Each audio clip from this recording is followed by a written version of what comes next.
you have all these Asian hip hop fans. Yeah. You know what I'm saying? And you're the only person that they could really like look up to in terms of someone that looks like them. Yeah. Who's doing it on a professional level. I hear you. You know, how did that feel to be in that position? Woo! Blad's going in. I feel like I'm seeing my psychologist right now. My this is therapeutic, so that's good. You know, I think when it was actually happening, this thing that you're describing, I was a lot younger. We're talking 10 years ago, so, a decade, a lot can happen to a person's mindset. But being that it was a younger version of me, I would bask in it, part of me. I'd be like, yeah, you know what I'm saying? Like, initially, I didn't see the big deal in it.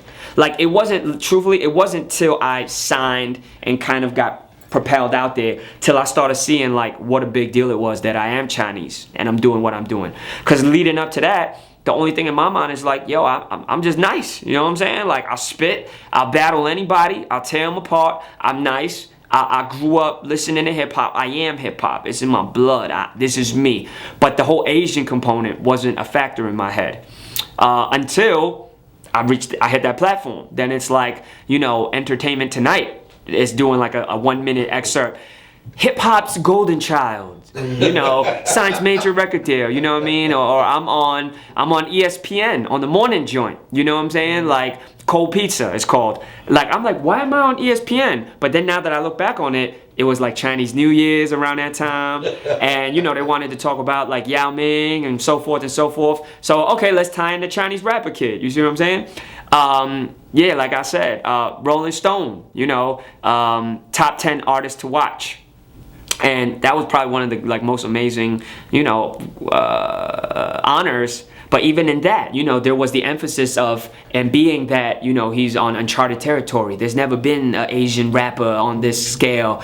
This is why he's one of the top 10 to watch of this year. All the other 9 went on to sell, multi-platinum albums except me or something like that. But that's neither here nor there. But so what I'm trying to say is, when it did hit me, I did bask in it. And then because there was a lack of like groundedness, I perpetuated it sometimes. You know what I'm saying? I fed into it in interviews. I'm like, word, yo, I gotta hold the Asians down.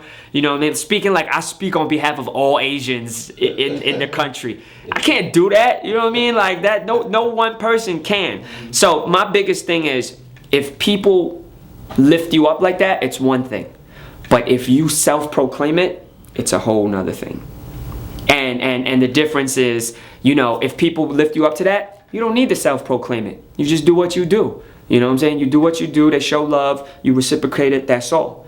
But on the flip side, if you self-proclaim it and the people don't feel that way, that self-proclaim means nothing. You see what I'm saying? So that was like my $1 million lesson. And how it relates to me now is like, am I, because I've always been really like proud of my heritage. Like I never shied away from it. Right. You see what I'm saying? I never shied away from it. In some cases, like I may have fed into the gimmickiness of it in certain instances. Like for example, like I mentioned the Learn Chinese record, which is really my first single and my biggest single if we had to pick one, right? And even if you look at the video, like, you got the Chinese girls and Asian girls and they're doing the dance, and I'm doing martial arts in it, sliding across the floor. Wyclef is wilding out with me and all that. Like a lot of it, I look back now in hindsight, like, what was that all about? Mm-hmm. You know what I mean? But at the time, it's exciting. The director's like, yo, this is the scene where they all come in with the karate outfits. They're about to attack you. You do a kick and you slide across the floor. Is that cool, Jin? Well, we can do that. Let's do that. Well, I mean,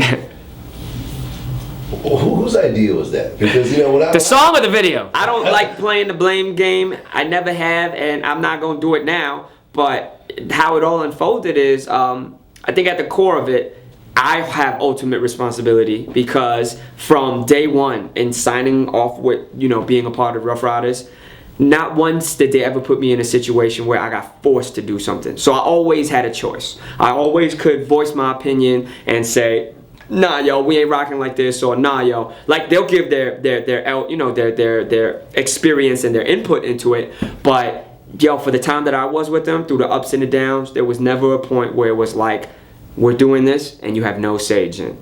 including the Learn Chinese song and video. So how it came to be is, you know, I knew that I was going to be able to link up with Wyclef to do a record. Super excited about that. Right. You know what I'm saying? And that still am, like, privileged that I got to rock with Clef in such a way. We're in the studio, and I think this is where it may have kind of like come together.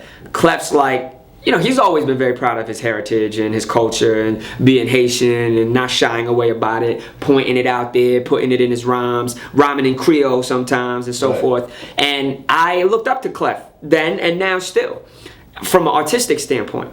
So he proposed the idea of like, yo, number one, that sample he already had in mind when we first met, flipping the DOS effects joint, the doom doom doom doom classic. So that had me gassed right there already, like, word, yo, that DOS effects joint is dope. We gonna flip that. Then he proposed, yo, everybody's talking about you being Chinese.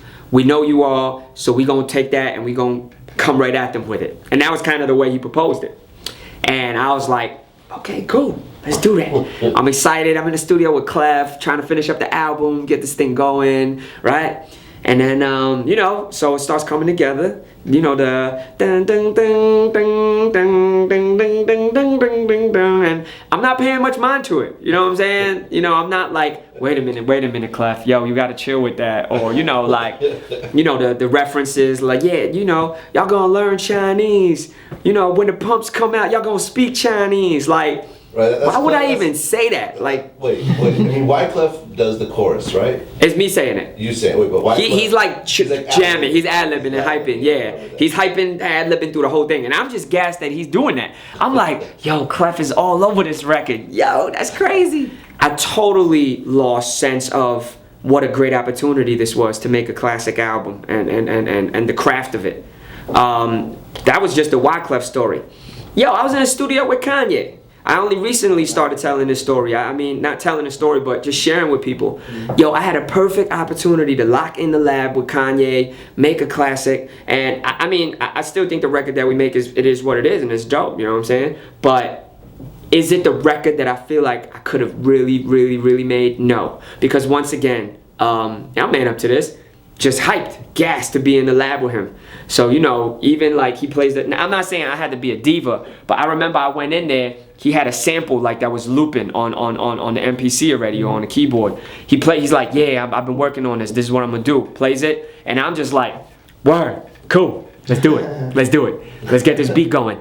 You know what I'm saying? Let's do it. And I even feel like, yo, it was such a good opportunity to build and interact with him, and I didn't take advantage of it. You know what I'm saying? So people ask me, yo, so you were in the studio working with Kanye. What was that like? And I always tell them, yo, honestly, not memorable. And not because of his fault. Like, he wasn't extra cold or anything, but yo, I didn't even come across like I wanted to build or chop it up. You see what I'm saying? So I can't expect him to like to instigate it. You know what I'm saying? He's not obligated to do that. So that, you know, even doing right, like, and the one that really I punched myself in the face about, Just Blaze. Another one. Like, think about who I just named. Got in the lab with Kanye, got in the lab with Blaze, and same thing. You know what I'm saying? Blaze was cool. He was real cool throughout the whole thing. But, you know, on my end, I was just like, yo, I'm getting a Just Blaze beat. I'll take anyone.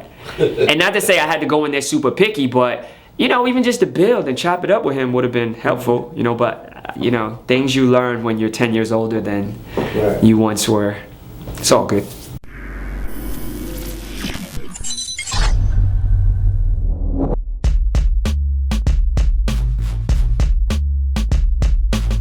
But that's Drake rapping.